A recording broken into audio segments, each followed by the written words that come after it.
மற்றவர் நலனுக்காக இறைவனிடம் நீங்கள் வேண்டினால் என்ன நடக்கும் என்பதை பற்றி தான் இன்றைக்கு ஒரு குட்டி கதை மூலமாக பார்க்க போகிறோம் நண்பர்களே.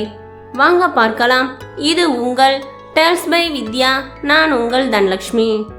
ஒரு பிச்சைக்காரர் தினமும் ஒரு கோயில் முன்னாடி உட்காந்து பிச்சை எடுத்து சாப்பாடு சாப்பிட்டு வந்துட்டு இருந்தார். திடீர்னு ஒரு நாள் அந்த கோயிலுக்கு ஒரு மகான் வருகிறார். அவரை பார்த்து அந்த பிச்சைக்காரர், சாமி, என் வாழ்க்கை கடைசி வரை இப்படித்தான் இருக்குமா அப்படின்னு கேட்குறாரு. அதற்கு அந்த சாமியார், அது உன் தலையில் எழுதிய விதி, உன் கடைசி வாழ்நாள் வரை உன் வாழ்க்கை இப்படித்தான் இருக்கும் அப்படின்னு சொல்கிறாரு. அதற்கு அந்த பிச்சைக்காரர், சாமி, என் தலைவிதி மாறாதா? மாற நான் என்ன செய்ய வேண்டும் அப்படின்னு கேட்குறாரு.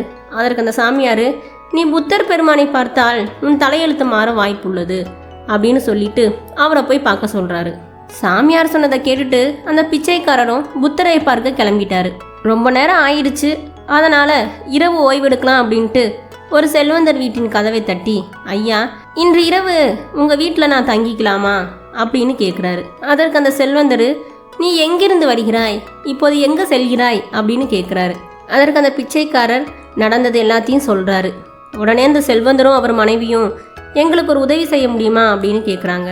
அதற்கு அந்த பிச்சைக்காரரும், என்ன உதவி செய்ய வேண்டும் கேளுங்க அப்படின்னு சொல்கிறாரு. உடனே அந்த செல்வந்தரும் அவர் மனைவியும், எங்களுக்கு ஒரு பெண் இருக்கிறார், ஆனால் அவள் பிறவி ஊமை, அவள் எப்போது பேசுவாள் என்று புத்தரிடம் கேட்டு எங்களுக்கு சொல்ல வேண்டும் அப்படின்னு கேட்குறாங்க.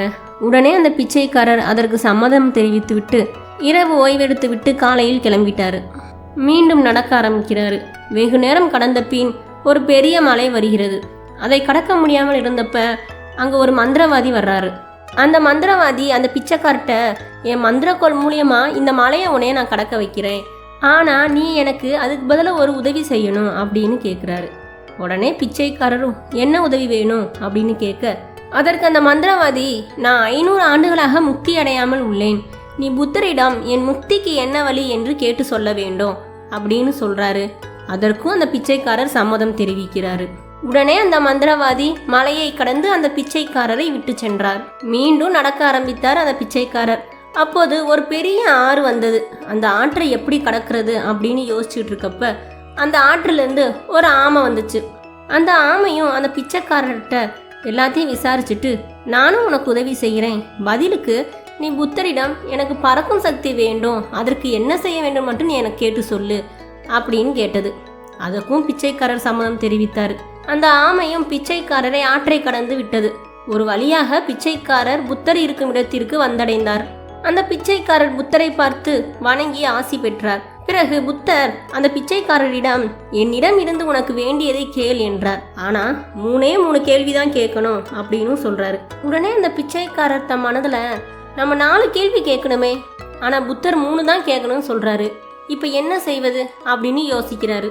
அந்த பிச்சைக்காரர் கொஞ்ச நேரம் யோசிச்சுட்டு, நாம பிச்சை எடுத்தாவது நம்ம காலத்தை ஓட்டிடலாம், ஆனா அந்த 3 பேரோட பிரச்சனையாவது தீரட்டும் அப்படின்னு எண்ணி அந்த 3 பேரின் பிரச்சனையை புத்தரிடம் சொல்லி அதன் தீர்வையும் தெரிந்து கொண்டு திரும்பி வர்றாரு. முதல்ல ஆமை கேட்குது, என் கேள்விக்கு புத்தர் என்ன சொன்னாரு அப்படின்னு. அதற்கு அந்த பிச்சைக்காரர், நீ உன் ஓட்டை கலட்டி எறிந்தாலே உனக்கு பறக்கும் சக்தி வரும் அப்படின்னு சொன்னாரு. உடனே ஆமையும் தன் ஓட்டை கலட்டி பிச்சைக்காரட்டையே கொடுத்துட்டு பறந்து சென்றது. அந்த ஓட்டில் பவளமும் முத்துக்களும் நிறைய இருந்தது. அதை எடுத்துக்கொண்டு புறப்பட்டார் அந்த பிச்சைக்காரர். பிறகு மந்திரவாதியை பார்த்து, உன் முக்திக்கு நீ செய்ய வேண்டியது என்னன்னா, உன்கிட்ட இருக்கிற மந்திரக்கோலை நீ விட வேண்டும் அப்படின்னு சொல்றாரு. உடனே அந்த மந்திரவாதியும் அந்த மந்திரக்கோலை அந்த பிச்சைக்காரட்டையே கொடுத்துட்டு முக்தி அடைந்தாரு. அந்த பிச்சைக்காரர் அந்த மந்திரக்கோலையும் எடுத்துக்கிட்டு அடுத்து செல்வந்தரை பார்க்க போறாரு. செல்வந்தரிடம், உங்கள் மகள் எப்போது அவள் மனதிற்கு பிடித்தவரை பார்க்கிறாரோ அப்போது அவர் பேசுவார் என்று பிச்சைக்காரர் சொல்ல, அப்போது பார்த்தீங்கன்னா மாடியிலிருந்து செல்வந்தரோட மக இறங்கி வராங்க. அவங்க பிச்சைக்காரரை பார்த்து, அப்பா, இவர் தானே அன்று இரவு நம் வீட்டிற்கு வந்தவர் என்று கேட்குறாங்க. செல்வந்தர் தன் மகள் பேசிய சந்தோஷத்தில் பிச்சைக்காரரையே தன் மகளுக்கு மணமுடித்து வைத்தார். அன்று முதல் அந்த பிச்சைக்காரர் ஒரு செல்வந்தராகவும் மந்திரக்கோள், பவளம், முத்துக்களும் அழகான மனைவியும் அமைந்து சந்தோஷமாகவும் வாழ்ந்தார். இந்த கதையின் மூலம் நாம் அறிவது என்னவென்றால், நமக்காக கடவுளிடம் வேண்டுவதை விட பிறர் நலனுக்காக வேண்டினால் நம் துயரமும் பிறரின் துயரமும் மறைந்துவிடும். நன்றி, வணக்கம். மீண்டும் உங்களை வேறொரு கதைக்களத்தில் சந்திக்கிறேன்.